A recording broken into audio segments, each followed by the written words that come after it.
jeunes amis Tom et Huck sont repartis pour de grandes aventures. Dans le voisinage de la petite ville où ils vivent, au bord du Mississippi, il y a une grotte profonde et mystérieuse où ils savent que Joe l'Indien a caché son trésor avant de mourir. Pour pénétrer dans la grotte, ils ont utilisé la toute petite ouverture que Tom est seul à connaître. Ils peuvent ainsi, à leur retour, éblouir toute la population en montrant les sacoches pleines de pièces d'or qu'ils ont ramenées. Mais Huck s'ennuie chez la riche veuve Douglas, qui s'attendrit sur le sort de cet enfant abandonné et l'oblige à vivre maintenant chez elle comme un gentleman fortuné. Il regrette son ancienne existence de vagabond. Mais il apprend que son père est revenu dans le pays. C'est sans doute la nouvelle que son fils a trouvé un trésor qui fait revenir ce vieil ivrogne. Et par prudence, Huck va chez le juge, M. Thatcher, et met sa fortune en sûreté chez lui. Les vacances avaient commencé. Ceux qui allaient passer l'été ailleurs s'embarquaient sur le Paul Jones, et Tante Polly, en plus de Tom et de son frère Sid, avait sous sa garde Becky Thatcher. 63 et 64 pour qui cook, s'il vous plaît. Cabine 63 et 4, bien madame. Tom, allons vite. Me voilà, j'arrive. Cette fois-ci, tu ne te sauveras pas, Hucky. Tu resteras chez la veuve. Et à mon retour, tu verras, on va organiser une bande. Plus terrible encore que celle à Slade. Ce sera la bande à Tom Sawyer. Pour y être admis, il faudra jurer le secret et signer avec du sang. Tu vois, Hucky, sans la veuve, t'aurais même pas appris à signer ton nom et t'aurais pas pu entrer dans ma bande. Alors, d'accord? À la vie, à la mort? Dis donc, Tom, elle va faire quoi, ta bande? En voilà une question. Une bande, c'est une bande. Ça met des masques noirs, ça se cache, ça pille les convois de chemin de fer. Oh, me voilà! C'est vieux rafio, ça fait du boucan. C'est à croire que ça va traverser l'Atlantique. Allez, salut, Hucky. Salut, Tom.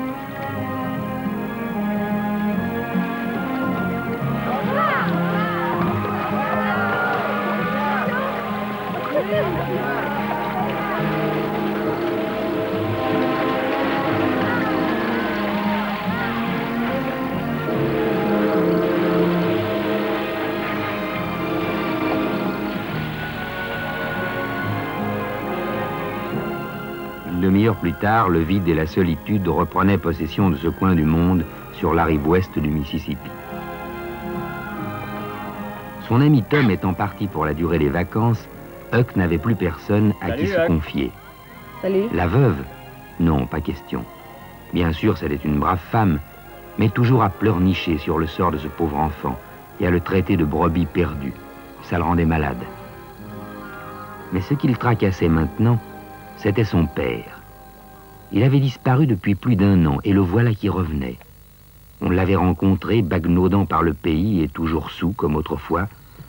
Et le fait qu'il ne s'était pas manifesté encore auprès de son fils, ça ne lui disait rien de bon. Ça cachait sûrement quelque chose.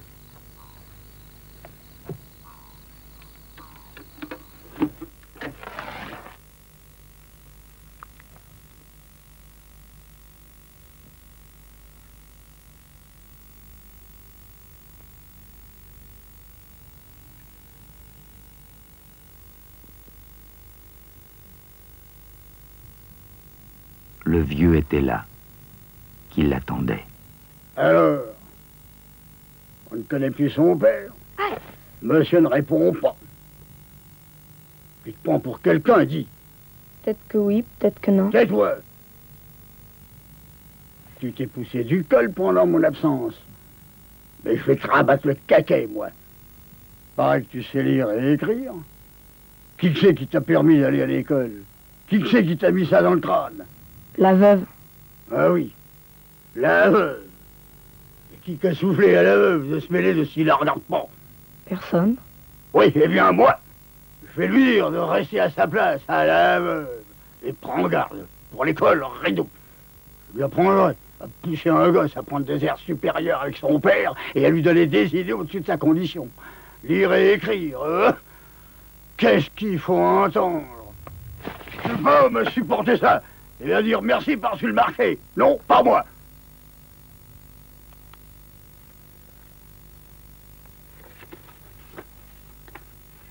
Tiens, dis-moi donc quelque chose.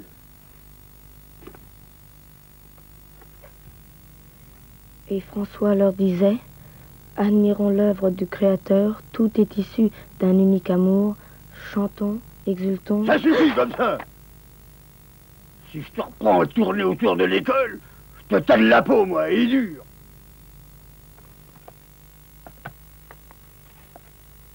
Qu'est-ce que c'est que ça? On me l'a donné parce que j'avais bien fait mes devoirs. Oh, je vais pleurer, moi. Oh, on me l'a donné parce que j'ai bien fait mes devoirs. Eh ben moi, je l'aurais beaucoup mieux que ça. Tiens, une bonne raclée. Obélie, tiens, un dandy parfumé, toi. Regardez ça. Une table, un fauteuil, un lit avec des draps. Et ton faux fer qui couche sur un tas de bois à la série. T'es riche, à ce qu'on dit, hein? Eh ben, raconte. Eh ben, tu réponds. On ment. Ah oui, on ment. Ouais. Attention, hein. J'endure ce que je peux endurer, mais me pousse pas à bout. Il y a 2 jours que je suis dans le pays, et j'entends pas parler d'autre chose que de ta fortune. Même là-bas, à l'autre bout du fleuve, on en cause. Et c'est pour ça que je suis venu. Demain, tu m'apportes de l'argent. Je n'en ai pas. Demain, tu m'apportes de l'argent. Aïe! T'as fini de gigoter, oui?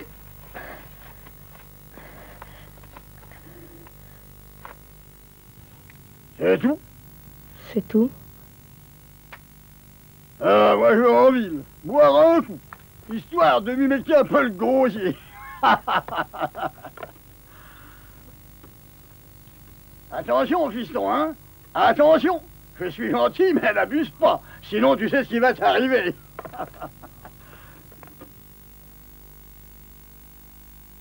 Huck se disait qu'il avait rudement bien fait de mettre son argent en sûreté chez le juge. Le lendemain, le père de Huck, plus soûl que jamais, se présenta chez le juge.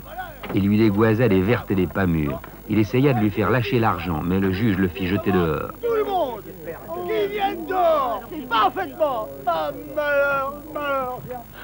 Eh ben quoi? On va voir ça. On va voir. Oh, mon Dieu. Si c'est pas un malheur, à mon âge. C'est une honte, parfaitement, oui, c'est honteux. Un vieillard, ah, t'as de la chance, ya. Oh, je lui apporterai pas ça. Relevez-vous, monsieur Finn. Allons. Quel état. Oh, mon Dieu, tout ça va s'arranger. Je suis sûre que le juge regrette d'avoir agi un peu précipitamment. Et Il y a d'une mère pour moi, madame. Alors, venez, arrangez-vous. Oh, je me tourne, je suis mollu, moi. Tâche de pas faire bouger la charrette, toi.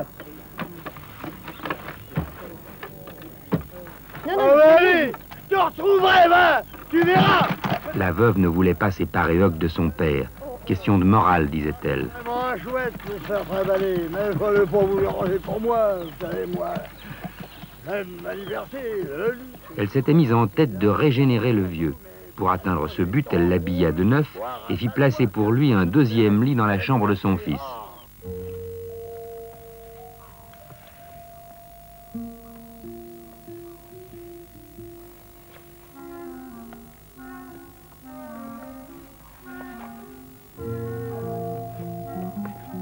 Au milieu de la nuit, le vieux, ayant constaté qu'il avait soif, s'en alla par la fenêtre, tout simplement.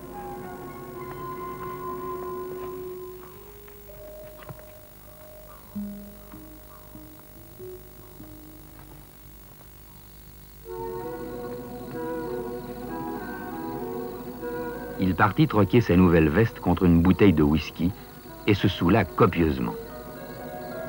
Huck savait que son père le rosserait à son retour, et il avait bien envie de s'enfuir. Mais il avait promis à Tom de rester et d'entrer dans sa bande. Tant pis, il resterait. Ça suffit, Johnson. Répète un peu ce que tu as dit tout à l'heure. J'ai rien dit de désobligeant. J'ai dit que vous étiez un gentleman, monsieur Finn. Ça va. Oui. Un gentleman.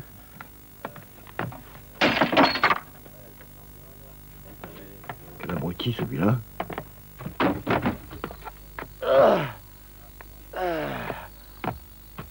Tenez, bande d'andouilles, voilà la fanfare. Elle vous plaît-il, la fanfare du vieux fils?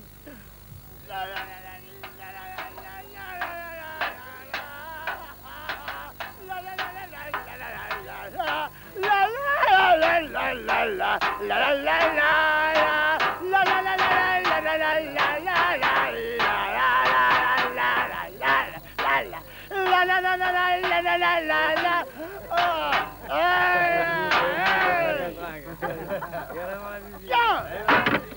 Tiens!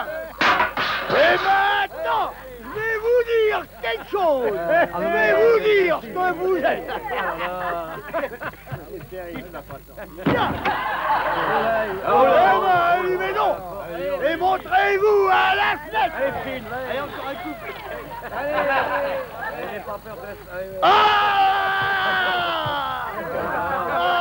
Ce n'est qu'une vieille bigote que vous êtes! Une vieille idiote! Et qui a voulu voler son propre fils à son propre père! Voilà qu'une vieille bigote arrive pour faire main basse sur le garçon! Et alors, vous allez l'ouvrir, cette fenêtre! Où c'est-il que vous avez la trouille? Vous voyez bien, j'y fais pas dire. Elle trouve que c'est indigne d'elle de s'entretenir avec un illettré et dire que je serais un des hommes les plus riches de la ville si seulement on me rendait justice. Ah, bon sang, malheur, tiens.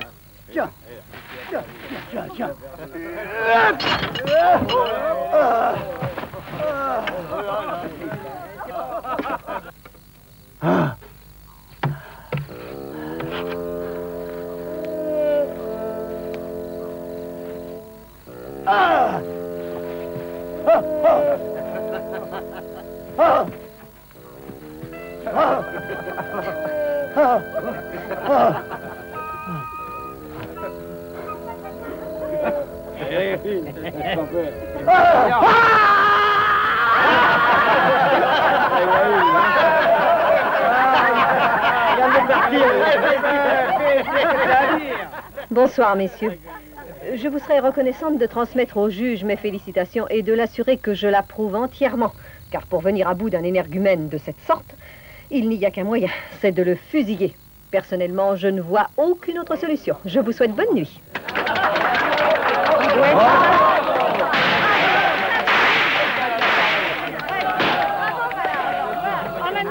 En écoutant crier son père, Huck, pris de panique, allait se sauver. Mais l'énergie de la veuve Douglas lui avait donné courage. C'était quelqu'un, cette femme-là. Bien sûr, vivre sous un toit et dormir dans un lit, c'est pas drôle en été. Mais il faut convenir qu'en hiver, c'est tout de même plus confortable qu'un tonneau. Surtout qu'un tonneau, ça n'est jamais étanche. Alors quoi décider? Suivre le vieux ou rester chez la veuve? Huck se décida pour la veuve. Et pendant toute la semaine, le vieux resta invisible. Mais le dimanche suivant, la veuve qui avait oublié sa Bible à l'église chargea Huck d'aller la chercher. Chut, allez-vous-en. Des cochons dans une église? Autrefois, il n'aurait rien dit, mais maintenant, ça le choquait. L'influence de la veuve Douglas se faisait sentir.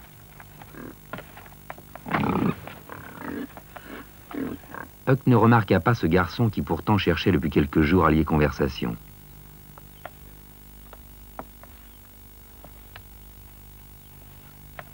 Il le connaissait de vue. Oui, c'était un garçon des environs. Si tu viens avec moi jusqu'au marais, je te ferai voir plein de serpents d'eau. Tu verras, il y en a des tas qui grouillent partout et qui sont pleins de venin. J'en ai vu des centaines. C'est bizarre, se disait Huck. Hier déjà, il voulait me montrer des serpents d'eau. Qu'est-ce que ça cachait? Eh bien, allons voir un peu ces serpents. Je te suis. Une explication possible. Tom en avait eu assez les vacances, il était revenu en cachette pour mettre sur pied sa fameuse bande, et il envoyait un messager à Huck. Oui, ces serpents d'eau, ça devait être un signal, un mot convenu. Tout ça était bien dans la manière de Tom qui aimait le mystère.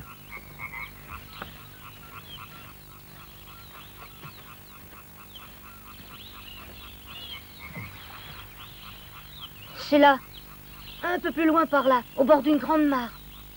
Les serpents, moi, je les connais. Alors vas-y tout seul, hein, il faut que je rentre. Au revoir.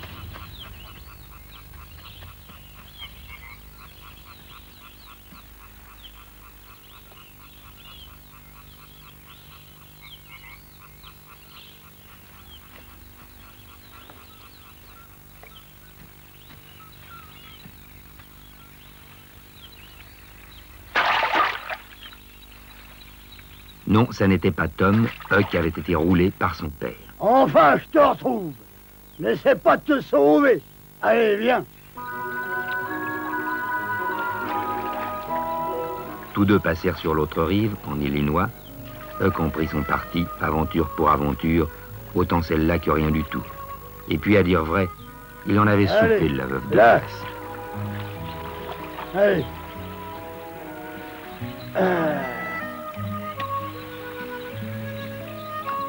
Allez, relève-toi et descends pas les mains vides.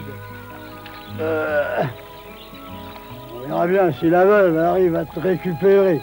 Et si elle essaie de me faire une entourloupette avec le vieux Thatcher, je connais bien d'autres endroits pour te planquer à 6 ou 7 milles à l'amont.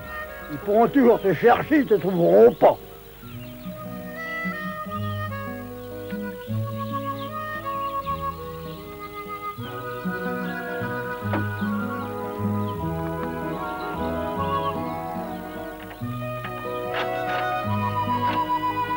Allez, va dormir un peu.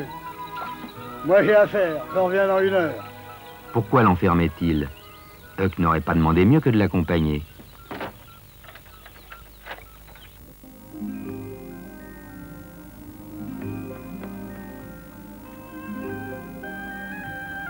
Évidemment, le vieux Finn n'était pas commode, et Huck devait s'attendre à recevoir de temps en temps une bonne tripotée. Mais la vie avec lui ne manquerait sûrement pas de pittoresque, et Huck se demandait quelles pourraient bien être les nouvelles aventures qui l'attendaient maintenant avec son père.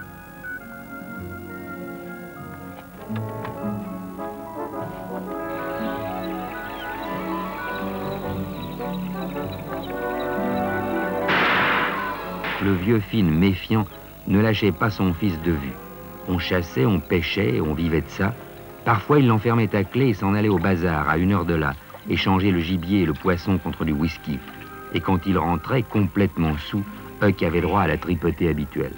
Les coups, ça ne lui plaisait pas, bien sûr. Mais à part les coups, c'était plutôt la belle vie.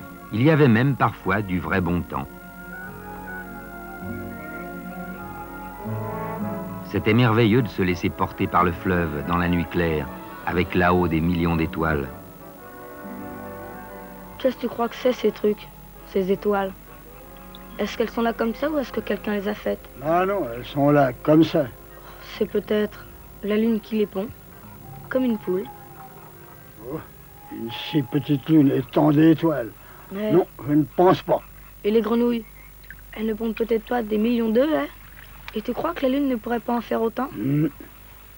Oh, les étoiles filantes, ça doit être des œufs pourris que quelqu'un balance. Arrête de dire des bêtises, t'es assommant.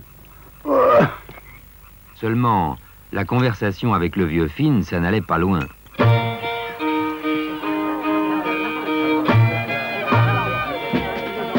Le vieux avait décidé qu'ils iraient dimanche à Parkville, où devaient se réunir des confréries de pénitents, car il avait un principe. C'est dans les grandes foules, disait-il, qu'on trouve le plus de gogos à plumer. Constatant que Huck n'avait plus envie de lui fausser compagnie, le vieux Finn l'emmena avec lui pour l'initier aux affaires. Il fallait bien que son fils lui serve à quelque chose, puisqu'il ne pouvait mettre la main sur son argent. Il avait bien intenté un procès au juge, mais l'affaire traînait et s'annonçait mal. Venez, pauvres pécheurs, accourez au banc de la pénitence, venez vous délivrer du poids de vos fautes. À tout péché, miséricorde, a dit le Seigneur. Accourez, accourez, mes chères brebis galeuses, venez guérir les plaies de l'âme. Vous voyez que le remède est simple, mes chers frères, et qu'en plus, il est gratuit. La porte du ciel est entrouverte aujourd'hui. Venez vous confesser, le Seigneur vous bénira. Amen. Accourez au banc de la pénitence et délivrez-vous. Dans ce monde où tout s'achète et tout se vend, Dieu vous donne gratuitement sa bénédiction. Accourez, accourez, venez vous confesser. La porte du ciel est ouverte, toute grande, il vous suffit d'entrer tous. Dieu vous bénisse et vous accorde sa grâce. Amen. Alléluia. Alléluia. Alléluia. Alléluia. Je suis un pécheur, je vous en supplie, écoutez-moi. Pitié pour moi, mon père, pitié. Écoutez la confession de mes fautes. Confessez-vous de Dans tout ce vacarme, on ne pouvait même plus entendre la voix du prédicateur. Les pèlerins sanglotaient et se bousculaient comme des fous autour des lieux de pénitence où l'on avait étalé une épaisse couche de paille pour qu'ils puissent s'en donner à cœur joie. Mais un grand pécheur. Je ne peux pas, mon père. Pourquoi donc? Parce que le remords m'étouffe. Il m'étrangle. Allons. Oui, mon fils, relevez-vous. Je puis vous assurer qu'avec un remords pareil... Mais vous ne savez pas ce que j'ai pardonné fait. d'avance. Peu importe, vous êtes pardonné. Allez-en. Ne péchez pas.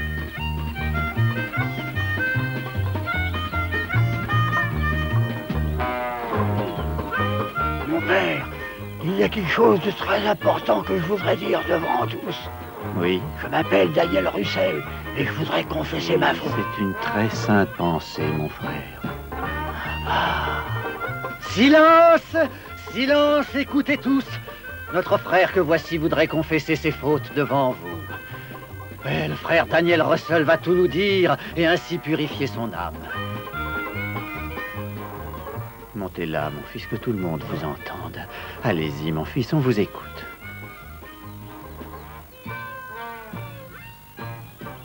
Je n'en peux plus. Je n'en peux plus. Il faut que ça sorte. Aidez-moi. Aidez-moi. Je suis un pirate. Oui, mes frères. Oui, mes sœurs. Vous m'avez bien entendu. Un pirate. Un immonde. Un misérable écumeur des mers. Il n'en croyait pas ses oreilles. Je m'étais converti. Je voulais retourner dans l'océan Indien pour ramener mon équipage et tous les pirates dans le droit chemin. Seulement, hélas, je n'ai plus d'argent. J'ai été volé il y a 2 jours. Mais qu'importe, je suis un autre homme. Un homme heureux. Et maintenant, je veux consacrer le restant de ma vie à convertir tous les pirates et en faire des missionnaires. Ils en ont rudement besoin. Mais seulement, il me faut de l'argent. Oui.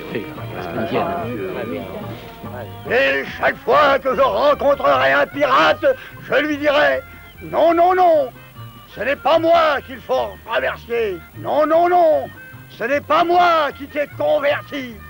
Mais les braves gens du jour de pénitence de Parqueville, les chers frères et les bienfaiteurs de tous les hommes de la grande nation américaine. Dans mes bras.